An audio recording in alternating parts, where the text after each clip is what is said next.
Right, it's time to begin. Fire evacuation proceedings. We're not expecting an alarm, so if it goes off, it's the real thing. Exit located at the rear of this room, and we'll go and meet in the War Memorial Park. Note that the open proceedings of this meeting are webcast. That's working. And a switch off your mobiles will turn them to silent. Any apologies for absence? There are some people absent, but we haven't received any apologies, have we? Okay. Sorry, Chair. One of the problems we're having with the Labour group, we're getting no support from the council whatsoever. So a lot of our people work. So whereas before we had a political assistant who used to inform everybody, because that's the way it worked. It doesn't work now. And there's substitutions. And so I don't know where we are, but I've been reading the emails while I've been away, but it doesn't sound good at this moment in time. So whether this will continue or not, I don't know. Point taken, thank you. Now, so we don't have any resignations or replacements, no declarations of conflicts of interest, I'm sure. So we need to first of all appoint a vice chair. Do we have any nominations? Councillor Putty. Yes, Chair.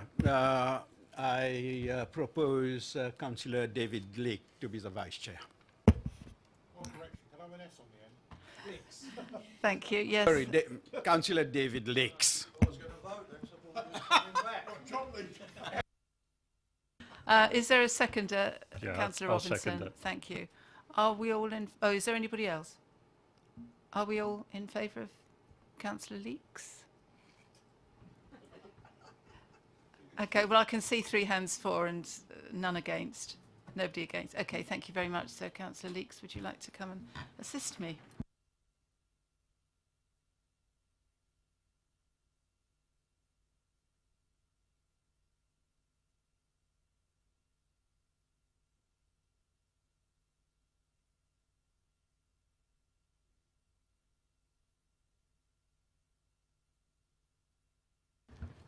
Right, we don't have any urgent items, so the next thing is to confirm the minutes of the meeting held on the 30th of January this year.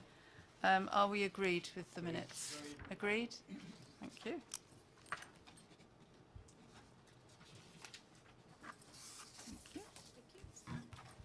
So there's only one main item on the agenda for this evening, and that's the approval of the new taxi and private hire policy, which we discussed in some detail back in October of last year and gave some extra time, if you remember, so that the trade could look at it thoroughly and make any comments they wanted to. So I'll invite Rob Draper to introduce it, please. Thank you. Thank you, Councillor Taylor. I'm sure you've all had an opportunity to read the summary of the... Oh, shall we have a pause, Chair? Well,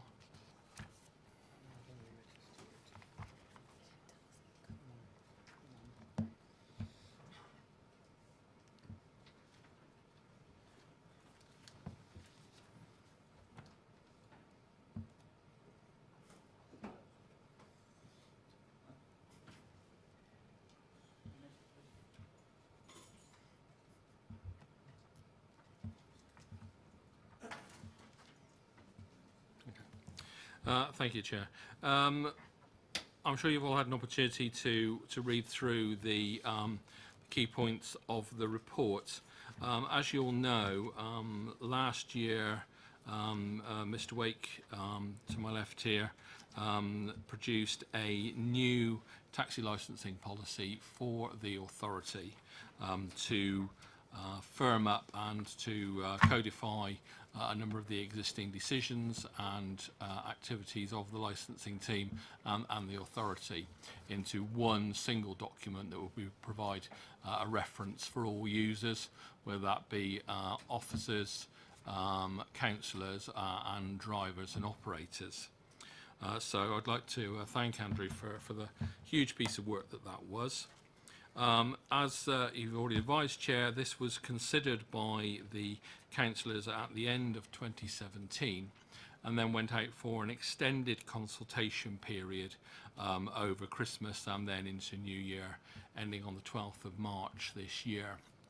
There's obviously been a short delay since then to bring this in, the primary reason for which was the officers knew that there would be some revised guidance out from the Institute of Licensing and the Local Government Association and the National Association of Licensing Officers on issues related to driver enforcement and driver behaviour. And we wanted to make sure that the policy reflected those. Whilst there is no national standard at the moment for such things, they are determined by individual authorities. It is highly likely that this guidance will form the basis of any new national standards if and when they come in. And therefore we were desirous of making those into this version of the policy rather than to have to add them in at a later stage. So there was an extended consultation period. If you look on page 9 of your report, you can see the consultation list. It's a very thorough list. We went out to a large number of different organisations, most of whom did not respond in any way. So ultimately we had 3 consultation responses, which are detailed in your pack from page 17 through. I'd like to consider those in the most detail because obviously those are issues that we as an authority have to think about how they're incorporated into the policy or whether they are already there in one form or another. So I'll just go through those and then do a brief summary of the other changes to cover that, and then I'll take any questions if the chair is willing. Okay, so the first one then is from Gary Squires with an inquiry about the driver awareness testing. Our response to that was that it is a guidance issue. And guidance is not part of the policy, so we've agreed to improve the guidance on the application form, but it does not need to be entered into the policy. Page 18 and 19 is a very detailed response from the Basingstoke Taxi Driver Association, particularly from Peter Dainty, representing the members of the Hackney carriage trade, the black cab trade. There are 3 key issues there which I've summated on page 21. One is looking at the fit and proper persons test. Peter was keen that the council carefully considered how far back we look, particularly, for instance, post or pre the point where we'd actually licensed them drivers initially. My response there has been to keep the policy as it has been on the grounds that whilst we may have licensed drivers with historical offences, that provides a record about any pattern of behaviour which may not have been a problem when the driver was originally licensed, but if that pattern of behaviour repeats, then obviously that's a pertinent factor that members may wish to consider at the licensing stage, or if there is any further issues with the driver. Secondly is a look at the age of the vehicles, and as you will recollect, one of the key changes that we've looked to introduce is a maximum age for vehicles coming onto the fleet and a maximum age beyond which vehicles will not remain on the fleet. And that is 5 years and 12 years respectively. The point there was that there was looking at the age versus emissions and whether the older vehicles with a good history of maintenance should remain on the fleet or not. I'm comfortable with the 12 and 5 year age that we've got, and we will look at that later when we have another response from one of the private hire operators that poses a contradictory view. The natural number of vehicles that are affected in the short term will be relatively few. I think it's 1 Hackney carriage and 1 private hire in the first instance. There isn't a very long tail, and the actual benefit of having shorter periods is actually fairly minimal due to the way that the emissions standards have been set. And actually the vast majority of our vehicles are actually reasonably new with reasonably good emission standards. And this period of time will allow drivers plenty of time to adjust and to make new vehicle purchases as appropriate. I don't believe that there's anything to be gained from reducing the 12-year age limit at this point in time. And lastly, the requirement that at least 25% of hackney carriage drivers must be in favour of a change. It was felt that this is actually a benefit to the Basingstoke and Deane Taxi Drivers Association, as this would benefit them coming to us as a membership rather than individual drivers. And that would be a more united front rather than one or two drivers requesting an increase in the fares, which may not be wished by actually the majority of drivers because it may be deemed to be detrimental to their trade. So we took the view that this was not a change that needed to be made to the policy. The third one, again starting on the bottom of 21, was a large response from Alpha Cars, which is a private hire operator. There were a number of different issues there which I have dealt with on page 23. We will be looking to bring in the changes for the DVLA and the DBS checks as soon as is practicable, which can only come in actually past the adoption of this policy anyway. We don't actually, as an authority, make any money from DVLA or DBS checks. We literally charge drivers what it costs us as an authority. In fact, we operate this at a slight loss because we don't charge for any administrative time in there. Certainly the introduction of the update service when it comes in will indeed save drivers money and time, and we are fully in support of that. We're not proposing any changes to the advertising policy for private hire vehicles. We don't believe that having additional information on the side of vehicles promotes public safety. If the people have an issue with a vehicle, I'd far rather they remembered the operator and the plate or registration plate or the badge number or the plate number of the vehicle rather than whether it was sponsored by a particular company or not. So I'd like to keep these at a minimum. I believe that promotes public safety. As you will know, one of the policies that we've also looked to introduce was that of an intended use policy. This does not affect private hire vehicles because the law does not allow us to restrict their usage, but it does possibly impinge on hackney carriage vehicles, and we propose to keep this in. We don't have a particular problem as it is at this point in time with vehicles being licensed with us and then operated in other areas, but it is a problem across the industry.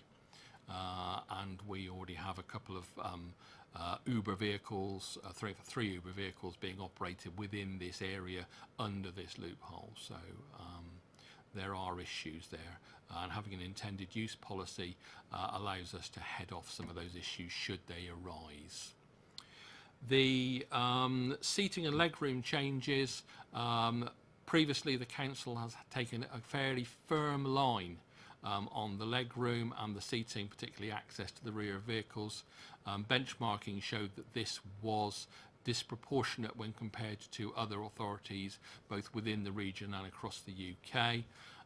The council therefore took the decision to go out to consultation on accepting vehicles in their standard form.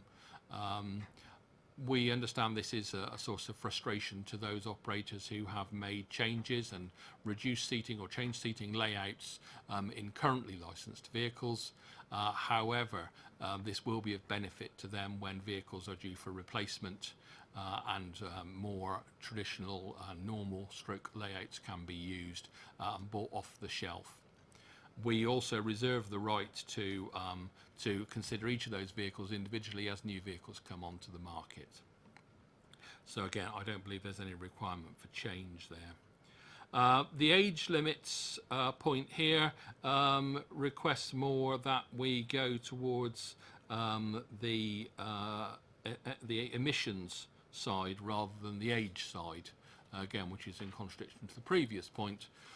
So I believe that we're treading the right path there, as it were. Neither way is perfect.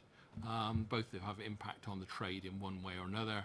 The private hire fleet tends, on the whole, to be a newer fleet and will therefore be favoured by an emissions approach. The Hackney carriage fleet, on the whole, tends to be an older fleet and will therefore be favoured by an age approach. So I hope that we've achieved the balance there. Insurance write-offs, we don't believe that any insurance write-off should be licensed. Unfortunately, it is relatively easy to repair a vehicle to a good cosmetic standard whilst leaving significant structural defects underneath that can be very hard to detect.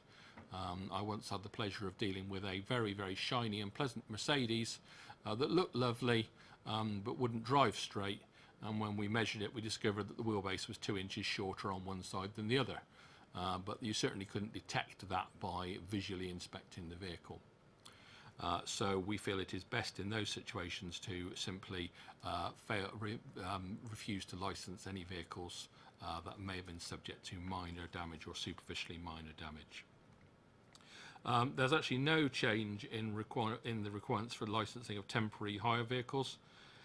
Lost property, yes, the council has made, we have made a change to the policy here in the light of the fact that Hampshire Constabulary, during the point of the consultation process, no longer accepts lost property from taxi drivers. So making drivers report lost property to the nearest police station is no longer a viable option. We therefore inserted into the policy a requirement that drivers and operators take due care to look after any property that may be lost in their vehicle, that it is stored correctly and disposed of correctly within 28 days if it isn't claimed. There is no duty for the driver to hunt out the particular passenger, but there is a duty to look after the passenger's belongings so that if they come back to them or it comes back to us, that their belongings are returned in a suitable condition. With regard to bilking, bilking is a criminal offence, which is, sorry, for those of you who don't understand, bilking is running off and failing to pay your driver. Which is very frustrating and unfortunately an endemic problem of the trade since it started, but it is a criminal offence and therefore as an authority we do not have any powers to act upon bilking in any circumstances, so its inclusion within the policy is not appropriate, though the authority does understand the trade's frustration at this perennial problem. So those were the consultation responses and our responses to them. The key changes to the policy have really been limited to the lost property section, the section on driver standards of behaviour, as I've already outlined in section G, and there have been some minor wording changes that we've gone through to tidy up some of the issues on the original document, particularly with regards to emissions in vehicles, because that's such a rapidly changing area, and we don't wish to fetter our discretion when it comes to licensing things like hybrid vehicles and electric vehicles.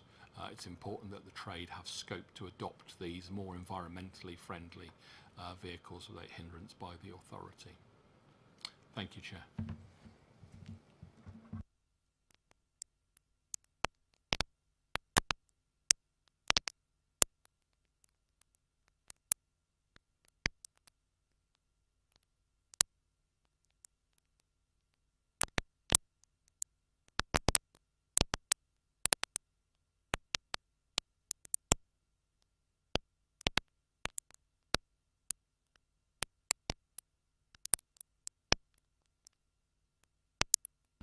So, it's only one, and it came out of training, funny enough. This blue lamp, or blue whatever it is for the training. Did I hear correctly when we were in training that it was sort of a nondescript sort of thing? The officers weren't that in favour of it or that against it. It's just something, it's another cost involved, and I just wondered, have we looked into it? Do we need it? That's the simple answer, because if something was said at training, I've got bad hearing, I might have heard wrong, so tell me if I did. Yeah. Thank you, Councillor. I would say that there is two schools of thought on this. One is that any additional training raises and promotes standard. The other one is that some training can be more beneficial than others.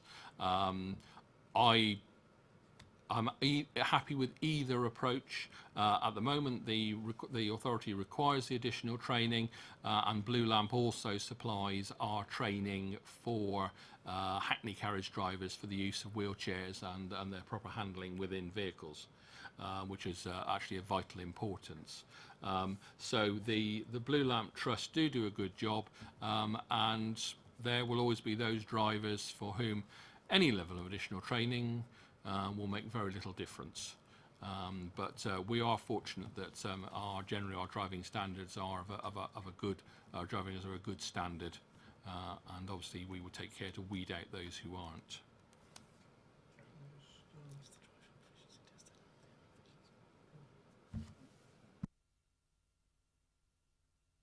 It's just Jones. Yeah, it's just the fact that obviously it's another cost, and at the end of the day that gets passed on to the person who uses a taxi or a cab, and we should be looking at ways to reduce the costs, and it's something as a committee for the last few years we have been looking at, trying to keep the costs down but keep it safe, and perhaps we could look at this at some later stage to see if it is worth doing.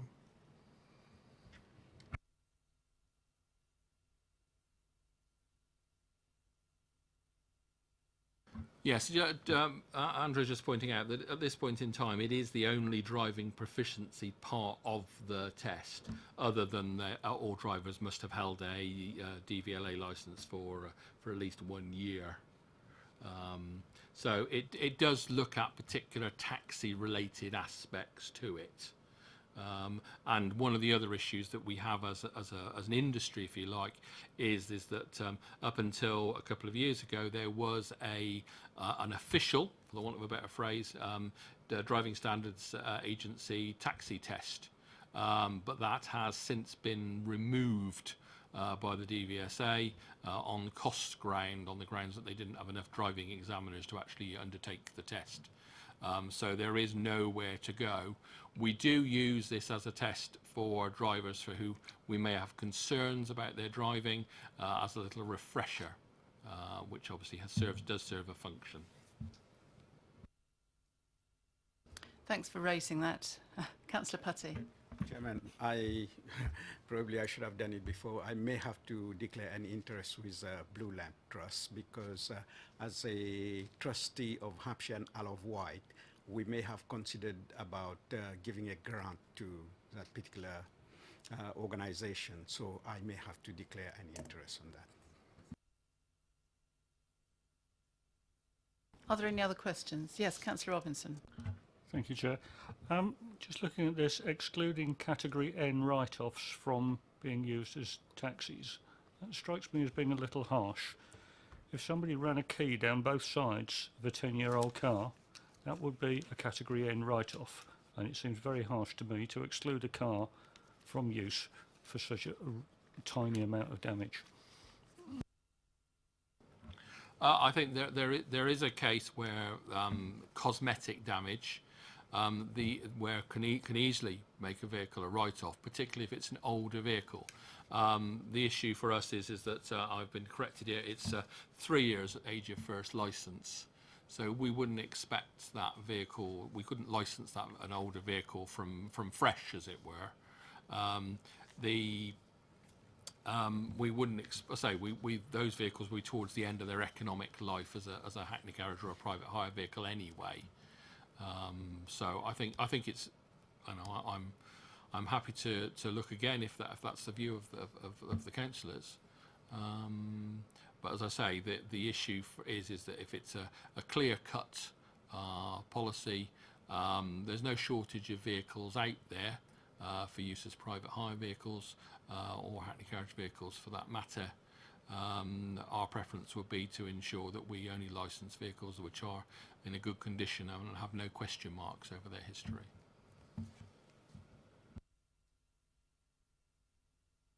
Any other comments on that particular point?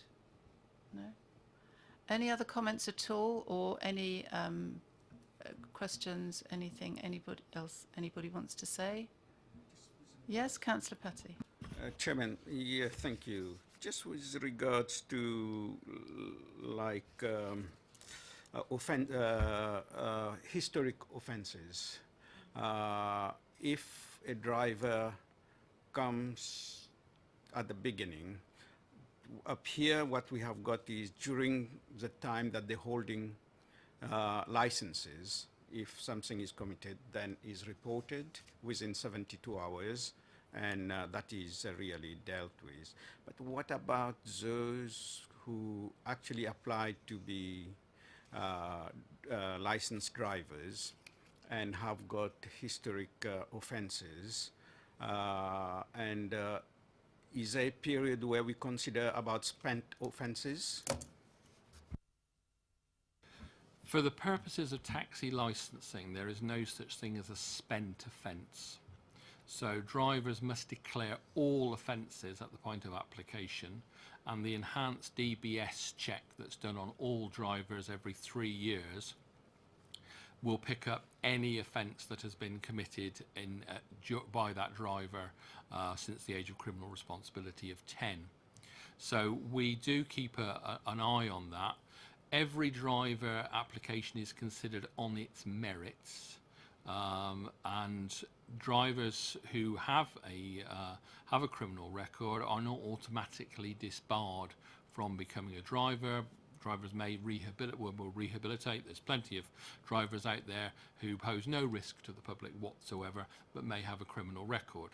The reason that we don't wish to draw a point beyond which we never consider those again is because there is some recidivism, and we like to see that if there is a pattern of behaviour, and that behaviour can be over quite a protracted period of time, we need to be aware of that. The fundamental purpose is purely the protection of the public. It's public safety is our primary concern. I'm very pleased to say that we have actually very, very few issues with this within the trade, but the fit and proper person test is there to protect the public. Chairman, I'm really pleased to hear that because, like you said, Mr. Draper, public safety is paramount to us as a licensing committee. And we have to really make sure that what we are really doing with fit and proper person is exactly what you are saying. But how is it screened? This is one of the, you receive the DBS and you receive information of the past offences. How do you screen about level or degree of offences? So in section Appendix G of the policy, that is a guide, as I say, one that's been produced by the Institute of Licensing and the Local Government Association, which we will use to determine the length of time that we would expect certain offences to have occurred before we would consider people for licensing in the first instance. Where drivers commit offences whilst licensed by us, then we view the case on an individual basis and look at the risk to the public that driver may or may not pose. Obviously, no criminal offence is a good thing, but there are a very wide range of those. And I must say, we consider each one on their merits. That's considered by officers. If needs be, it can be considered by councillors, and there is always a right of appeal to the magistrates' court or higher if drivers feel that they have not been fairly treated by the authority. I think, I think when it comes to gauging fit and proper, I think there has to be an element of discretion in it, doesn't it? Because once we start trying to make strict rules about it, then things will slip through the net. And it's the same, obviously, with subcommittees as well. You put due weight on whatever we see on a person's record. And if it's something in the past that's done and dusted and paid for, then you disregard it, don't you? But you just have to look at each case as it comes. And I think to have discretion is terribly important. Otherwise, we're going to get tied up in knots. Any other questions, comments? Okay. So what we're basically looking at is, are we satisfied that the officers have given due consideration to the comments made and have made satisfactory decisions about them? Happy Are to we? move the recommendation. Thank you very much. We I'll- have a I'll mover s- of the recommendation and a seconder from Councillor Putty. Are all agreed, therefore, that we adopt this new taxi policy and ask it to be passed by council? Agreed? Agreed. Thank you very much indeed. And thank you to Andrew Wake, who did so much work on it over a long, long time. Thank you very much for that.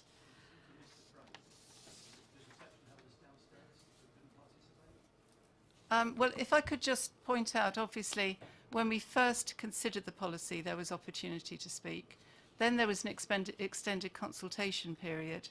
And we've got all this on paper, and we're looking at all the comments that you've made, and we've listened to what the officers have said. So I don't think we can really have too much more dialogue about it now. So thank you for coming. Now next we're going to look at matters dealt with by subcommittee. There's one decision notice at the back of your papers in which a new premises licence for a delicatessen was granted. There was a further subcommittee made in which the decision was made to revoke a Hackney carriage private hire licence.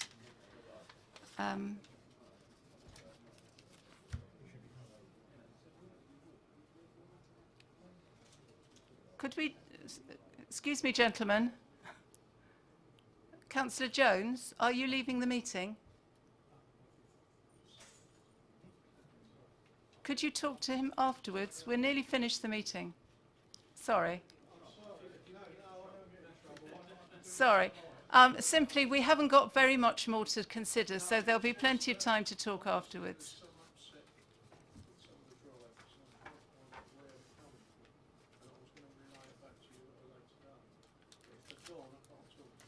Okay, I'm just saying if they wait a minute, we've nearly finished our meeting. And we can talk to you afterwards. Okay. So we have another subcommittee coming up next week. And just to say that the legal team have confirmed that fully trained substitute members of the committee are able to sit on subcommittees, which is good news. And as I mentioned to some of the committee members, we're hoping to have another training session so that those who missed the last training session will be able to get their training from Mr. Draper. I don't think we have any more items to discuss. So I declare the meeting closed. Thank you very much. Very good training it was. Thank you. Yes, it was, wasn't it?